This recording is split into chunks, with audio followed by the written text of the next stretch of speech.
Kumusta sa lahat? Sa video na ito, ipapakita ko sa inyo ang tungkol sa module ng Cyber Exchange. Sa module na ito, maaari kang magpalit ng sarili mong nilikhang tokens sa platform ng Digital Gene. Ibig sabihin, hindi ka lang basta makakalikha ng tokens, maaari mo ring ipalit ang mga ito. Sinusuportahan ng 5 network. Ipapakita ko gamit ang halimbawa ng Binance Network. Ibig sabihin, ito ay BNB Smart Chain. Kung gusto mong gumamit ng ibang network, maaari mo ring sundin ang gabay na ito. Ganito rin ang ginagawa sa iba pang networks, ngunit sa finance talaga ako magpapakita. Kaya bago ang lahat, dito palitan ng mga token, kailangan mong gawin ang ilang mga kinakailangang hakbang. Ang unang hakbang ay syempre ang pagpaparehistro. Para magparehistro dito, pindutin ang create a token sa pangunahing pahina. Dadalhin tayo sa form ng pagpaparehistro. Dito, kailangan mong mag-isip ng isang username, ilagay ang iyong email, gumawa ng password, at kumpirmahin ang password. Kailangan mo ring tukuyin kung anong imbitasyon, lagyan ng check ang pagsangayon sa mga tuntunin ng paggamit, lagpasan ng CAPTCHA, at pindutin ang create account button. Siguraduhin ilagay ang wastong email dahil isang mensahe na may activation link ang ipapadala doon na kailangan mong sundan para kumpirmahin ang iyong pagpaparehistro. Pagkatapos mong gawin lahat ng ito, maaari ka nang mag-login sa iyong personal na account. Ganito ang hitsura ng personal na account. Kakarehistro ko lang at wala pa akong laman sa account, wala pang tokens dito sa listahan dahil wala pa akong nagagawa. Lilikha rin kami ng mga token kasama mo sa video na ito. Ngunit bago ako gumawa ng mga token, kailangan mo ring mag-install ng MetaMask wallet sa iyong sarili. Ibig sabihin, dahil ipinapakita ko lahat ito mula sa computer, ginagamit ko ang MetaMask bilang extension para sa Chrome browser. Maaari mo itong i-download sa official na website ng MetaMask. Ibig sabihin, diretso lang pumunta sa link, tapos pindutin ang Install MetaMask for Chrome. As ma-install na ang MetaMask sa inyo, pagkatapos kailangan ninyong pumunta sa extension mismo, lalabas ito rito kung hindi pa lumabas. Ito ay nakatago, ibig sabihin, nakatago ito sa ilalim ng button na ito at kailangan mong hanapin ito sa listahan. Lumipat dito. Anong nang bagay na imumungkahi nila sa iyong gawin dito ay magparehistro rin, ibig sabihin ay gumawa ng wallet. Kailangan mong mag-isip ng password, mag-isip ng 12 salita. Hindi ko na talaga matandaan, ngunit sa totoo lang madali lang ang lahat. Hindi ako mag-aaksaya ng oras dito, sa tingin ko makakaya mo ito. Gumawa ka ng wallet, gumawa ka rin ng account at kailangan mo rin idagdag dito ang network kung saan ka magtatrabaho. Dahil nagtatrabaho ako sa Binance, idinagdag ko dito ang Binance. Ibig sabihin, pindutin yung button. Dito sa kaliwang itaas na sulok, idagdag ang network. Pumili ng network sa listahan. BNB Smart Chain. Makikita mo ito sa listahan dahil kakagawa mo lang ng bagong account, bagong wallet. Wala ko nito dito dahil na-add ko na, kaya narito na ito at accessible sa akin.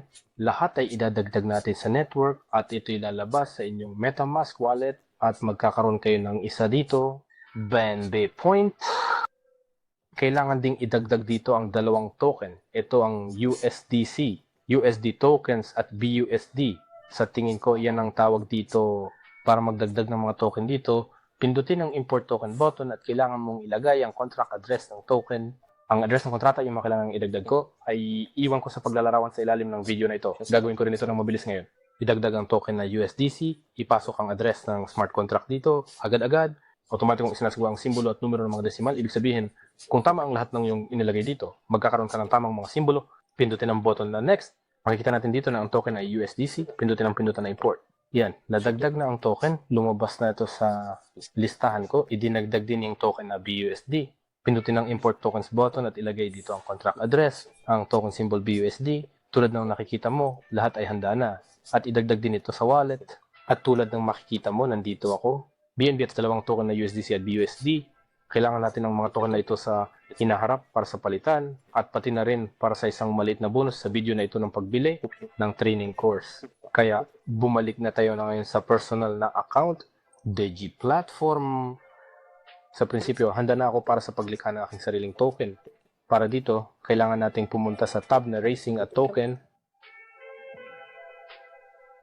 Kailangan mong punan ang kinakailangang mga patlang, pangalan ng token, ang simbolo nito, ilan ang mga token na gusto nating ilabas, ang bilang ng digits pagkatapos ng comma, yung kailangang piliin ng network kung saan mo ginagawa ang token, at syempre, ilagay ito. Ito yung numero ng yung wallet o mas tama ang address ng wallet. Sige, subukan natin na mag-imbento at magsulat ng kung ano-ano dito. Ang token ko ay tatawaging Bytex. Kaya naman, itatagda natin ang pinakamataas na dami ng tokens na ilalabas na 1 bilyon. Iwanan na lang natin ang bilang na 6 bilang default. Piliin ang BNB Smart Chain sa network. Paalala ko lang na sa video na ito ay gumagamit ako ng Binance Network. Kayo, syempre, pipili ng network na ginagamit ninyo. As dito, kailangan mong ilagay ang address ng wallet. Ang address ng wallet ay kukunin natin mula sa MetaMask. Muli, tiyakin na tama ang account number na ibinigay mo, na kinuha mo. Ito ang kinuha ko, kinopya namin ito at idinikit dito. At muling suriin natin, tama ba ang lahat ng inyong ginawa dito? Walang mga pagkakamali. Kung tama ang lahat, pindutin ang button na create a token. Sumunod, ililipat tayo sa pahina ng pagbabayad. Piliin ang paraan ng pagbabayad na nababagay sa iyo. Pipiliin ko ang paggamit ng bank cards, tapos pindutin ang choose. At itinapon tayo sa payment gateway. Sa kasong ito, sa Kiwi ako, gagawin ko agad ang pagbabayad at magpapatuloy tayo.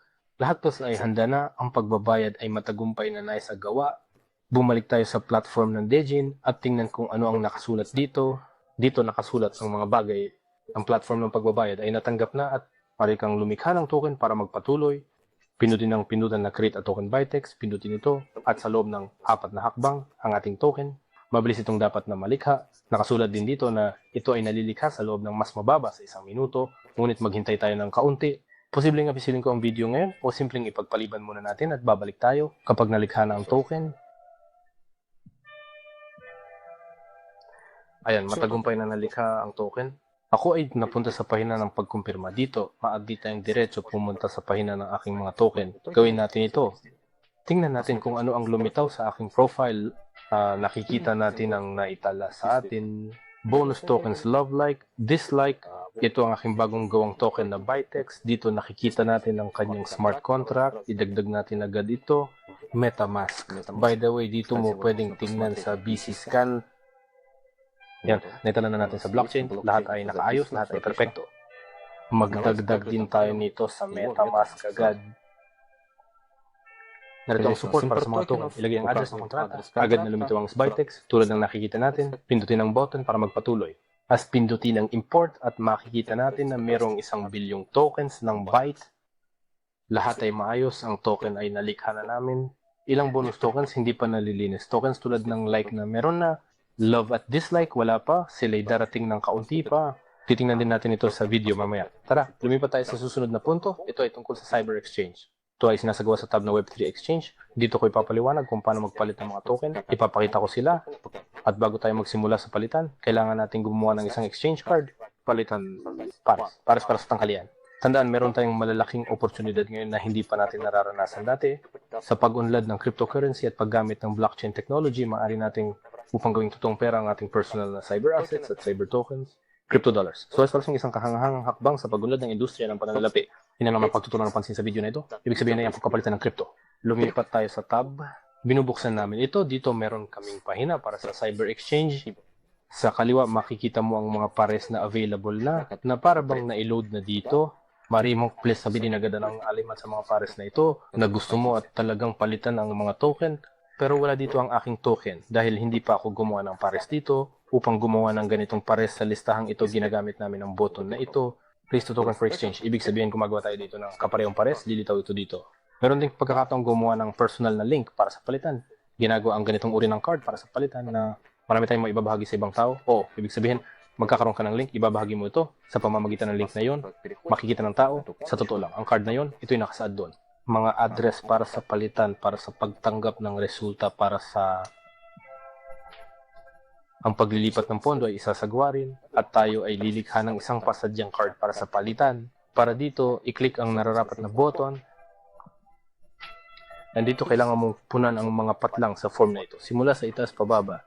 Ang unang field ay network. Sa network, pinili ko ang Binance BNB Smart Chain dahil gumagana ang token ko doon sa nasabing network. Kung ikaw ay nagtatrabaho sa iba, meron kang ibang token sa ibang network, siguraduhin piliin mo dito ang naayon. Ibig sabihin, ito ay napakahalaga.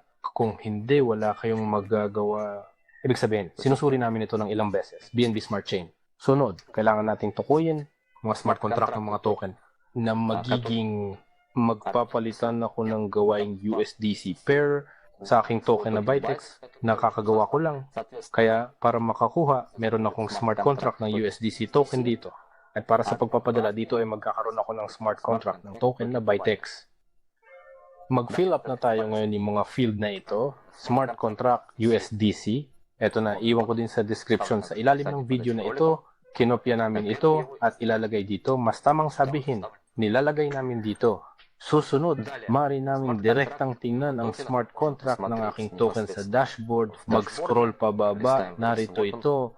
Ang smart contract na ito, ang address ng smart contract, kinokopya ko ito at maaari mo rin tingnan sa BSC scan, kumbinsihin sa datos, 0C0F, DA9A, tama lahat dito. Oo, tama lahat dito, ibig sabihin, pwede mo itong kunin dito, pwede rin doon. So, at ilalagay din natin ito dito. Susunod, mga panuntunan para sa palitan. Ibig sabihin, dito tinutukoy natin ang halimbawa. Sa bawat $1, gusto kong magbigay ng 100 tokens ng Baiters. Kaya magkakaroon ako ng ganitong uri ng ratio. Susunod, itatagda namin ang commission para sa palitan. Magtatagda ako ng isang ikasandaan. Piliin ayon sa gusto mo. Ibig sabihin yung gusto mo. At tinuturo dito Web3 wallet. Ang address ng Web3 wallet, kung saan ang kita mula sa mga palitan na ito ay iCredit. Ibig sabihin, ang commission ay talagang iCredit. Kinukuha natin ang wallet. Pangkalatang address o ang address ng wallet ay sa pagkakabanggit. Narito siya, nasa atin. Kinokopya natin ito at inilalagay dito. Muli namin suriin ang lahat ng mga field data. Ibig sabihin ay dapat may smart contract ng inyong mga smart contracts ng inyong mga tokens. Ibig sabihin, sa akin ay meron akong USDC at Bytex. Pwede ko pa itong tingnan ulit. Ito ay UGC. Ito ay Bytex TA0FD. Oo, tila tama lahat ang ratio, bayarin at numero ng sariling wallet. Pagkatapos ng lahat ng manipulasyon, pag puno, pinindot natin ang pindutang create. So, pinindot natin ang create, ang mga datos ay sinusuri. Sunod, kailangan nating bayaran ng paggawa ng card. Kailangan nating pumili mula sa mga ipinakita na networks at pumili ng token. Pipiliin ko ulit ang Binance o BNB Smart Chain at maaari kang pumili dito ng isa sa mga bonus tokens tulad ng Euro, Rubles, USD, halimbawa Piso, Rupee, Reals. Piliin sila, halimbawa. Narito ang 500 Cyber Euro. Tinitingnan natin ulit lahat tapos pipindot sa bayad na button.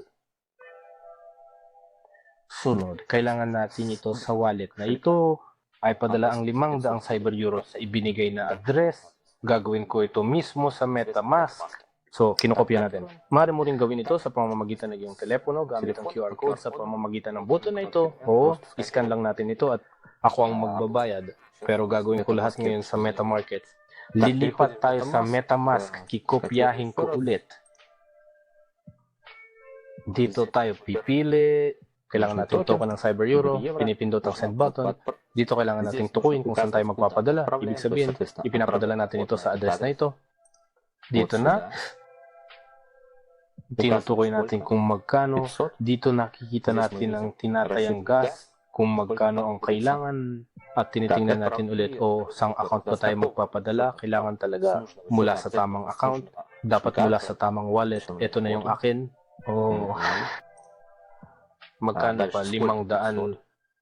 Tama, 500 at ipadala sa address na ito, exchange address. Step 3, ayan na. Tapos, pindutin ang next button. Pagkalipas ng 15 segundo para magka-dito at para kumpirmahin yun, pindutin namin. Yan, ang padala ay nawala na. Kailangan lang nating maghintay ng kaunti. Lahat ay nakumpirma na. At maghintay ng kumpirmasyon mismo sa platform. Nag-confirm agad ito, talaga nga. Mga 10 segundo lang lumipas at ang ating card ay matagumpay na nalikha. Pero nakita natin, itinapon ako sa isang check na pahina na may card na ito at agad na nabuo ang link na ito. Maaari mong isave agad ang link na ito kahit saan para hindi ito mawala. Ibig sabihin, ito ang link sa iyong card na naglalaman ng mga address para sa mga palitan. At ang pinakamahalagang bagay, mga kaibigan. Ang kailangan mong gawin pagkatapos mong lumikha ng exchange card ay para maglagay ng pera sa gas. Dito ay nakasulat ako ng 0. May babala din dito na malapit nang maubos ang gas para sa pagbabayad ng mga transaction. Pakiusap i-convert ang GAT sa token na BNB sa address ng iyong wallet sa pamamagitan ng iyong exchange card kung hindi ito ay ma-deactivate. At ang liquidity para sa palitan ng mga token sa bytes ay 0 pa rin dito, pero babalikan natin ito mamaya. Una, kailangan mong bayaran ng gas. Pindutin natin. Para sa paglipat ng mga pondo, click to copy to exchange.address. Sa address na ito, dapat maglipat ng pondo. Ito ang ating address. Token para sa kontrata ng Bytex, dapat ay naidagdag ko na ito dito sa aking wallet, di ba? Narito ito. Maaari ko bang tingnan ito ulit ngayon? Oo, eto nga. Lahat ay maayos. Ibig sabihin, kailangan nating magpadala ng kaunti BNB para sa gas sa address na ito ngayon. Gawin natin ito ngayon. Ilipat natin BNB, ipadala.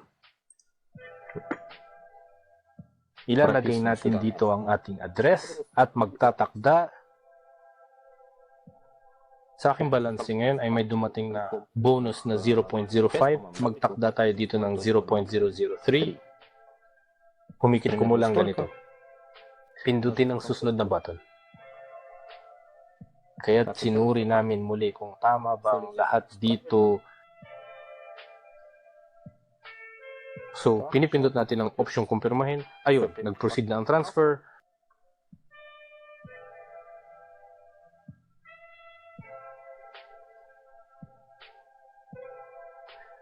Napatunayan na at kailangan nating maghintay ng kaunti para magkaroon ako ng gas dito sa aking balanse. Ayun, na-refresh ko na yung page gaya ng nakikita natin. Nakapagdagdag na ako ng gas dito. So, hindi pa ako sigurado syempre kung sapat ba itong halaga dito sa aking gas account. May babala pa rin pero kung ano man idadagdag ko na lang. Ang pangalawang kahapang dito ay kailangan ding maglagay ng mga Bytex token wallet address. Ibig sabihin, ito ay ginagawa sa parehong address. Ilagay natin sila. Ibig sabihin, ito ang mga token sa palitan na talagang nandito. Parang available. Lumipat tayo sa MetaMask. Una, piliin dito ang token na Bytex. Meron akong 1 billion dito na nilikha ko. Pindutin ang send button. Ilagay dito ang address natin. Address para sa pagpapalitan, ilalagay natin dito kung magkano ang ating ipapadala. Magpapadala tayo ng 50,000. Pindutin ang susunod na pindutan. Tak. Pipindutin natin ang button para kumpirmahin.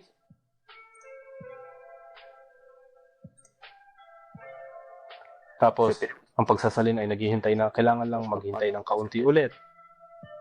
Oh, na-confirm ang tingnan natin agad dito.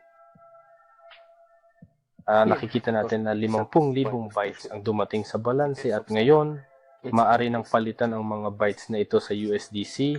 Ito, titingnan natin ito ngayon din. Kaya mga kaibigan, nakipag-ugnayan ako sa suporta sa likod ng eksena at nagtanong tungkol sa minimum na dami ng gas. Kailangan ninyong magkaroon ng halaga ng gas na ito. Mas mataas kaysa sa 0.01. Ibig sabihin ay higit sa 0.01. Kaya nagdagdag ako ng kaunting BNB dito at mas mataas na ngayon ang halaga ko. Kung mas mababa sa minimum ang halaga mo, hindi lang magtatrabaho ang pagpapalit. Kaya siguraduhin bigyang pansin ang halaga ng gas. Dapat mas mataas ito kaysa sa minimum para sa'yo. Kaya ninyong isalin natin ito ngayon. Bibili ako ng tokens sa Bytex gamit ang USDC. Kokopyahin ko ang address ng wallet para sa palitan. Pupunta ako sa MetaMask. Napili ko dito ang ibang account. Investor account ang tawag dito. Ibig sabihin, account ito ng isang tao. Sa madaling salita, na bumibili ng tokens sa Bytex gamit ang USDC. Lumipat tayo sa USDC. Ipadala to dito. Lalagay natin dito ang address ng wallet para sa exchange. Nakinopya ko dito mula sa card. Ilalagay namin ang dami ng USDC tokens na gusto namin. Ibebenta ko ito sa 0.2 as I will specify. Sinisiguro namin ang lahat ng bagay ng ilang beses para makita kung tama ang inyong mga detalye. Kung tama ang lahat, pindutin natin ang next. Chinek ulit natin. Mahalagang tama ang lahat ng iyong ilalagay. Kung hindi, baka hindi gumana ang palitan, ulitin ko. Ganon din, susuriin ko rin na ngayon. Parang tama lahat. Pindutin ang pindutan ng confirmation at ang mga token ay ipinadala. Ng mga USDC token ay ipinapadala para sa palitan.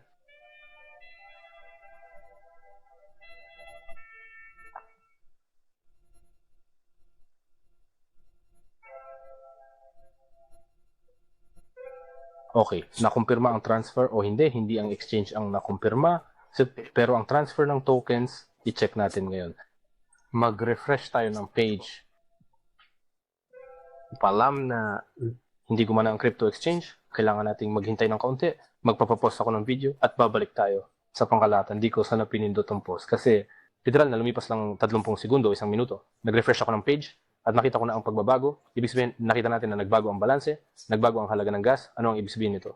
Na talagang naganap ang palitan ng crypto at yung mga token ay nakredito sa aking balanse. Ibig sabihin, binayaran ko sila gamit ang tunay na USDC. Bumili ako ng aking sariling mga token ng Byte na aking nilikha dito ng mag-isa.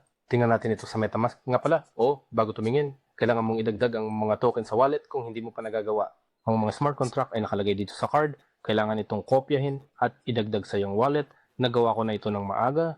Tara, pumunta tayo dito. Tingnan o, ito ang Bytex tokens. At tulad ng nakikita natin, meron na akong halos 20 tokens mula sa wala. Kaya tingnan natin ang oras para hindi lang basta-basta nagsasalita. Lilipat ako ngayon sa walang paghahanap. Narito sa Bit ang aking wallet. Nakikita natin na naganap ang transaksyon. 7 minuto na ang nakalipas nang ako ay magpadala ng mga USDC coins, USDC tokens sa exchange card at tingnan natin nang dumating ang aking mga token ng Bytex. Nang maganap ang transaksyon dito sa blockchain, ito ay 6 na minuto na ang nakalipas. Ibig sabihin, literal na 1 minuto lang ang lumipas at naganap ang palitan. Ito ay talagang kahanga-hanga. Napakabilis ng lahat ng pangyayari. Walang anumang problema, kailangan mo lang gawin ng isang hakbang na maglipat ng tokens mula sa isang account patungo sa isa pa. Pagkasabihin tulad ng nakikita mo, sino man dito ay maaaring lumikha ng kanilang sariling token. Maaari ring bilhin ng sino man ang token na ito gamit ang tunay na pera. Halimbawa, sa kaso ko kung ano ang ginawa ko, kailangan mo lang talaga na gumawa ng token, lumikha ng isang exchange card, tukuin dito ang leverage. Yan ang punto. Mga ugnayan at lahat. Pwede mong gamitin ang mga token na ito, pwedeng ipagpalit, pwedeng bumili, magbenta, at iba pa. Ito ay talagang kahanga-hanga. Isang magandang solusyon. Ang palitan ay gumagana ng mabilis at madali. Meron ding maliit na bonus para sa'yo sa video na ito. Ang system, nakakita ako sa internet ng isang pribadong Telegram channel na may mga edukasyonal na kurso tungkol sa pagtatrabaho sa isang cyberstore. Ang kursong ito ay tumatalakay pareho sa temang ito at sa industriya ng cryptocurrency sa kabuuan. Ibig sabihin, kung nais mong palawakin ang iyong kaalaman, sa palagay ko, magiging lubhang kapakipakinabang ang kursong ito. Sa katunayan, sa pamamagitan ng query na ito sa Yandex, makikita mo ito, ngunit ilalakip ko rin ang link sa paglalarawan sa ilalim ng video na ito. Subukan natin ngayong bilhin ito ng magkasama. Pumunta tayo sa pahina ng kurso. Ang kurso ay tinawag na CyberEduc Cyber Academy of the New Economy. Dito mo maaaring basahin ang paglalarawan, pero sa prinsipyo nasabi ko na sa iyo ito. Maaari kang magbayad gamit ang iba't ibang tokens sa network ng BNB Smart Chain. Maaari mo itong gawin at ito ang halaga niya, ibig sabihin ay 10 USDC. Tara na at gawin ito ngayon. Ito ay aking babayaran at matatanggap natin ito sa ating elektronikong mail. Pindutin ang button at tayo ididirekta sa pahina ng pagbabayad dito kung saan kailangan nating bigyan pansin. Ang iyong transaksyon ay dapat isagawa mula sa wallet na nakakabit sa iyong kasalukuyang Degen account. Ibig sabihin, kung bumibili ka gamit ang account na ito ako, bumibili ako dito, at ang wallet na ito ay nakakabit sa aking account. Kaya dapat ako lang ang bumili mula rito. Kung susubok kang bumili gamit ang iba, hindi magtatagumpay ang iyong transaksyon. Bigyang pansin ito, napakahalaga. Nakasaad dito ang address kung saan ipapadala ang mga token at ang dami ng USDC token na kailangang ipadala. Muli, ipadala lamang ang eksaktong dami na nakasaad dito. Kung magpapadala ka ng kaunti pang marami, kaunti pang kaunti, magkakaiba ang numero, hindi rin magtatagumpay ang transaksyon at hindi mo matatanggap ang produkto. Mahalaga talagang bigyang pansin ito. Kaya't gawin natin ang pagbili, kukunin ko agad ang address mula dito, pumunta tayo sa MetaMask, tinitiyak muna na tama ang nakalistang wallet dito na 74.8. Yun nga, piliin ng USDC. Susunod, ilalagay mo dito ang iyong address at ilagay ang eksaktong halaga na nakasaad dito sa card. Ibig sabihin, ito ay 10.0011.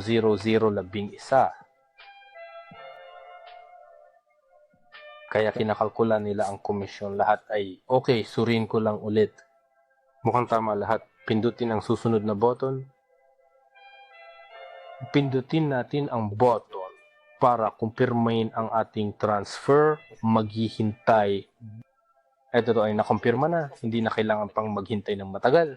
Maganda, dapat mag-refresh na ang window natin ngayon. At ang produkto ay matatanggap natin sa elektronikong koreo. Maghintay tayo ng kaunti ngayon. Oo, lahat ay handa na. Tulad din sinabi ko, ito ay kusang nag-refresh. Ang pahina ay kusang nag-refresh. Nakasulat dito na natanggap namin ang produkto. Pindutin natin ang Get Product button. Nagpapasapas kami ng Telegram. Buksan natin ito at tingnan. So, mag-sign. At actually, ito na ang atin. At tingnan din natin ang email. May dumating na liham dito. Kumuha ng produkto, narito ang button na maaari ko rin gamitin para pumunta sa saradong Telegram channel na ito. Kaya nakikita nyo lahat gumagana. Ipinakita ko na ang bonus. Iiwan ko ang link sa description sa ilalim ng video na ito. Makikita nyo rin ito sa inyong mga screen. QR code kung saan maaari kang pumunta sa produktong to at bilhin din ito. Kaya sa video na ito, detalyado nating tinalakay kung paano gumawa ng iyong sariling token, kung paano gumawa ng exchange card, at kung paano magpalitan ng mga token sa isa't isa. Masa ko ng impormasyon ito ay naging kapakipakinabang, interesante at higit sa lahat malinaw sa inyo. Ang walang kalimutan na kapag gumawa ka ng iyong sariling token, agad kang makakatanggap ng bonus tokens na love, like, at dislike na maaari mo ring makuha. Maaari mong ipasa ang mga ito sa ibang mga kalahok sa platform at iba pa. Ibig sabihin, 100 bonus tokens ang na-credit dito. Mag-subscribe sa aming channel para hindi ma-miss yung mahalagang impormasyon. Yan lang. Paalam sa lahat.